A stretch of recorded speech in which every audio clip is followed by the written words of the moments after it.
For every 50 owners that you talk to, only one of them is going to want an offer, right? Every 50 owners. And that's not even every 50 phone calls. That's every 50 owners.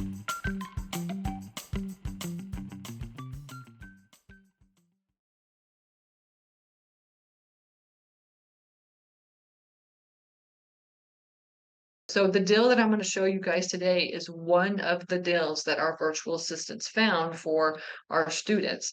Now it's going to kind of just go over that process so you could see what you could be doing. Honestly, you could be doing this yourself if you want. You can go out and, just call owners and put offers in. You don't have to hire, virtual assistants or do turnkey acquisitions. But I really, really push just calling the owners, asking them if they'd be interested in just getting an offer on their property, but actually giving them an offer, right? Because I do talk to a lot of owners quite often, and they say that a lot of people call. They say, "Hey, would you be interested in getting an offer?" But then they never get an offer. In fact, they get calls every single week, but they rarely ever get an offer on their property. So if you are going to call owners and talk to them, like, follow through and actually do what you're going to say. Otherwise, why are you wasting your time, right? You know, so that's what we do. I have 15 virtual assistants. They call owners all over the country. We've called every storage facility in the country pretty much outside of primary market, like, hedge fund properties. But pretty much any owner where we can get a hold of them and talk to them, we've called every single property. I can promise we've called every property in the country. Now, that doesn't mean that we got a hold of them, right? That doesn't mean that we were putting offers out on every property because really when you put offers on properties, it's just really about timing. I mean, the owner could just say yes, they could say no. I mean, and then once they say yes, you have to get the information from them in order to be able to give the offer.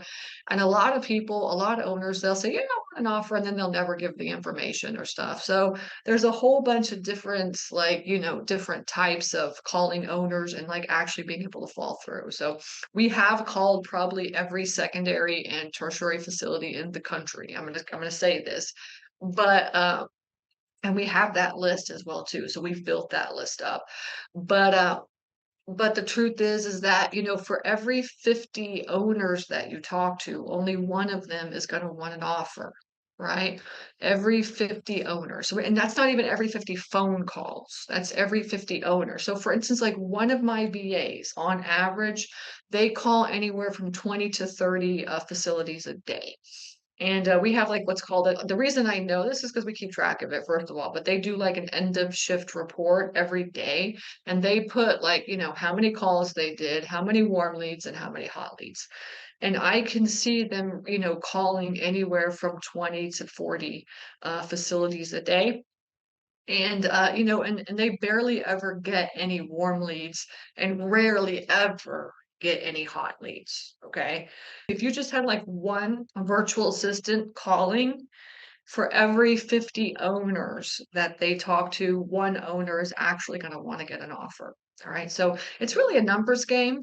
Okay. Now, I talk about this a lot in my course. And then also in the coaching program, really in the course.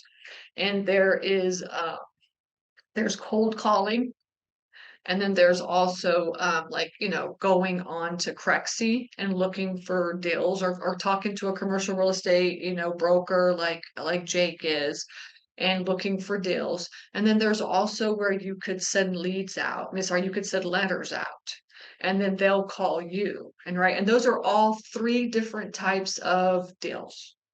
Right, it's three different types of owners, three different types of facilities, three different types of leads. All right. And you want to make sure that you differentiate between all the different types of leads that you have. So if we're cold calling an owner, that's a totally different type of lead than when you send a letter to an owner, right? And then it's a different lead from when you talk to a broker. So like in-house, we have like one virtual assistant that does nothing but talks to brokers and calls and talks to brokers like on Crexi and LoopNet and stuff like this.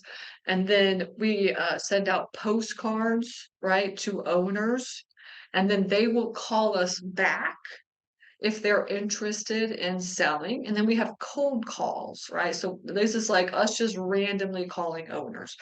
And so we kind of really do all three of them. And each of them is a different type of lead. So if we send a letter out and some owner is trying to call us, then they're really like they're interested in like actually giving you information. They're interested in giving you all the information you need so that you can give them an offer. They want an offer, right? It's a very good hot lead.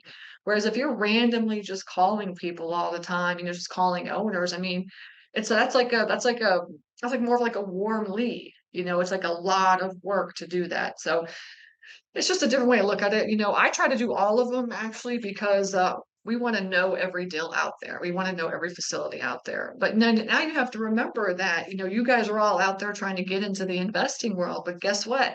I'm out there with 15 virtual assistants calling every storage facility in the country. And if I'm doing it, I can guarantee there's other people that are doing it as well too. There's not a lot of people that do like, do turnkey acquisitions like we do, but all of these bigger players, they all have a team of acquisitions, virtual assistants or acquisition specialists that are calling owners. So you have to make sure that you understand the numbers game. So when we get into this lead that I'm going to talk about today, you have to understand how much work it took to get this lead, first of all, and to actually get the owner to give you the information that you need in order to run deal analysis. It's a lot of work. It's not easy. Okay. And then on top of that, you have to get the information from the owner, and then you have to create this, like, this analysis. And that also takes quite a bit of work, right? And then to actually get to the point where you can give an owner an offer and then get them to really want to, to be interested in the offer that you gave them. That is like a very rare instance, very rare. It never, ever, ever happens except for every once in a while. That's it. So you have to remember that this is a huge numbers game and you have to have a lot of grit and you have to really work hard to getting to the point where we're at on this lead. Hey everybody, this is Stacy here. Thank you so much for watching this video. I am here to teach you how to get your foot into this industry. You're watching this video because you want to learn how to get started in self-storage investing, or maybe you own facilities and you want to be a better manager, a better owner. That is what I do, is I teach people how to do that. So please like this video and also subscribe, hit the subscribe button, because that's what YouTube wants. So in order for me to get out the word on how to get started in this industry, I really need your help. Again, I appreciate you listening to me, and I'm here to help you on this journey, and I will see you in the next video. Take care.